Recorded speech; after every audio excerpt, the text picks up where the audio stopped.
Ada sebuah fakta, jika 375 nama orang yang saya sebutkan ini hartanya digabungkan semua sama dengan kekayaan 3 miliar harta umat manusia. Bill Gates, Donald Trump, Warren Buffett, Lakshmi Mittal, Paul Allen, Mark Cuban, Jeff Bezos, Rupert Murdoch, Sam Walton, dan seterusnya hingga 375 orang. Demikianlah jumlah kekayaan mereka kalau dijumlahkan sama dengan gabungan kekayaan 3 miliar manusia. Bangsa manapun di dunia, ukuran otaknya, volume otaknya, panjang sarafnya, jumlah pengantar kimianya dalam otak, sensornya, semua sama. Kecepatan kemampuan berpikir sebagian orang tersebut IQ-nya pun tidak berbeda jauh. Kemampuan menyimpan datanya juga sama. Anggaplah otak itu komputer, anggaplah otak itu hardware. Semua manusia hardware-nya sama. Lalu di mana perbedaannya? Mengapa yang satu lebih sehat dari yang lain? Mengapa yang satu mudah tertawa? Mengapa manusia lain mudah mendapatkan jodoh? Mengapa dia lebih cepat mendapatkan uang? Mengapa dia mendapatkan karirnya sangat cepat dari yang lain? Ada sebuah sistem pada manusia yang namanya belief system, sistem keyakinan. Ini ditanam di dalam subconscious pikiran bawah sadar seseorang. Jika sudah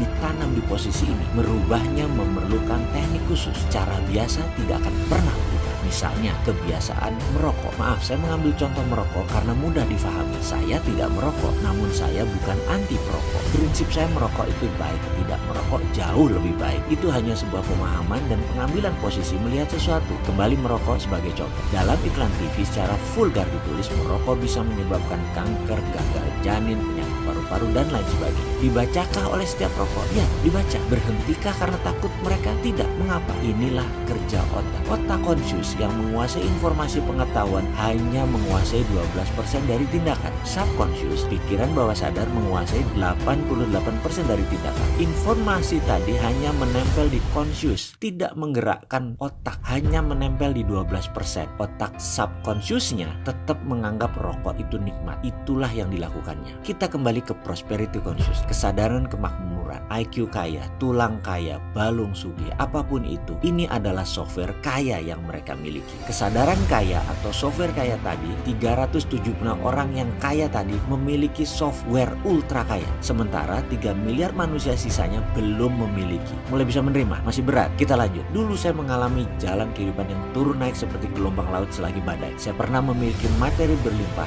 yang 3 tahun kemudian tinggal di rumah kontrakan dengan masih menanggung hutang besar. Kemudian kembali berlimpah materi yang kemudian di puncaknya kembali terpuruk. Balik lagi naik ke atas dengan beragam kisah pahit manis lainnya. Saya banyak bertanya urusan beginian, urusan jalan hidup, urusan bagaimana bisa makmur dan tetap makmur. Hingga saya memutuskan belajar kemanapun dan mencari kemanapun agar saya mendapatkan jawaban dan solusi masalah kemakmuran. Sampailah saya belajar ke School of Mind di Australia tahun 2001. Disinilah semua terungkap, setidaknya menjawab apa yang saya cari. Jadilah sebuah pelajaran bisnis ala Mardi. Pengalaman-pengalaman pribadi tersebut saya buatkan dalam sebuah video naratif yang disiapkan untuk sahabat semua. Ada harga tentunya dan jauh lebih murah dari 7 hari mengikuti pelajaran tersebut. Sekali lagi, selamat mengikuti video Science to Get Rich Advice.